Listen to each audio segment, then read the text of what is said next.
आक्रोश मराठी न्यूज, जनसामान्यांचे हक्काचे असते। बारामती, आज दिनांक 18/5/2026। आदरणीय दादांच्या प्रतिमेची विटंबना करणाऱ्या बारामती नगरपरिषदेचे मुख्य अधिकारी पंकज भुसे यांच्यावर तात्काळ गुन्हा दाखल करण्यासाठी पोलीस प्रशासनाला लेखी निवेदन।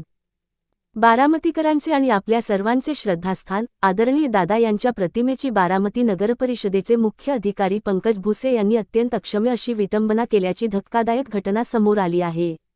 या कृत्यामुळे समस्त बारामतीकर आणि दादांच्या कोट्यवधी कार्यकर्त्यांच्या भावना तीव्रतेने दुखावल्या गेल्या असून संपूर्ण तालुक्यातून याविरोधात तीव्र संताप व्यक्त होत आहे।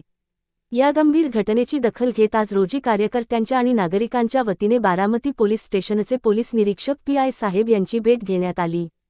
आदरणीय दादांच्या प्रतिमेचा अवमान करून सामाजिक सलोखा बिघडवण्याचा प्रयत्न करणाऱ्या मुख्य अधिकारी पंकज भुसे यांच्यावर तात्काळ कायदेशीर गुन्हा दाखल करण्यात यावा, या मागणीचे लेखी निवेदन पोलीस प्रशासनाला सादर करण्यात आले। आदरणीय दादा हे केवळ एक नेतृत्व नसून बारामतीचा अभिमान आणि आमचे श्रद्धास्थान आहेत। शासकीय पदावर बसलेल्या जबाबदार अधिकाऱ्याने असे कृत्य करणे अत्यंत निंदनीय आहे। प्रशासनाने या प्रकरणाचे गांभीर्य ओळखून मुख्य अधिकाऱ्यावर तात्काळ गुन्हा दाखल करावा, अन्यथा याविरोधात तीव्र लोकांदोलन छेडण्यात येईल, असा इशारा निवेदनाद्वारे देण्यात आला आहे। पोलीस प्रशासनाने यावर तात्काळ योग्य ती कायदेशीर कारवाई करण्याचे आश्वासन दिले आहे। याप्रसंगी बारामतीमधील प्रमुख पदाधिकारी, कार्यकर्ते आणि नागरिक मोठ्या संख्येने उपस्थित होते। आक्रोश मराठी न्यूज बारामती। त्यांनी त्या पद्धतीने वागलं पाहिजे, त्या पद्धतीने ती वागत नाहीत। ह्याचा अर्थ काय? माजलाय काय तो?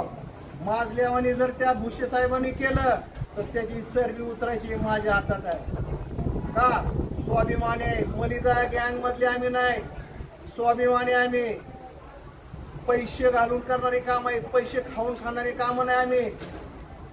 दादानी जी बारामतीसाठी केले ते आजपर्यंत कुणी नाही केलं। त्याला लाज वाटते का? त्या भांडवळाला, त्या भांडवळाला कळलं पाहिजे आपण कुणाशी काय करतोय। सचिन शेठ, तुम्ही नगराध्यक्ष आहे, तुमची बी जबाबदारी आहे तेवढीच, तुम्ही बी त्याचंही करून घ्या। नाहीतर सचिन शेठ तुम्हाला बी आम्ही सोडणार नाही, कारण तुम्ही नगराध्यक्ष आहे। नगराध्यक्ष म्हणजे बारामतीचा राजा असतो। जर राजाने असं केलं तर बाकीची करणार काय? तुमच्या हातात दादानी सत्ता दिली, तुम्ही त्याचा पाठपुरावा करायचा। नगराध्यक्ष या नात्याने नाही तर माझ्या पद्धतीने मी करतो, कारण ताळवेच्या आग मस्तकाला गेलेले आहे। साधी सोपी गोष्ट समजू नका तुम्ही, फार मोठा विषय आहे हो।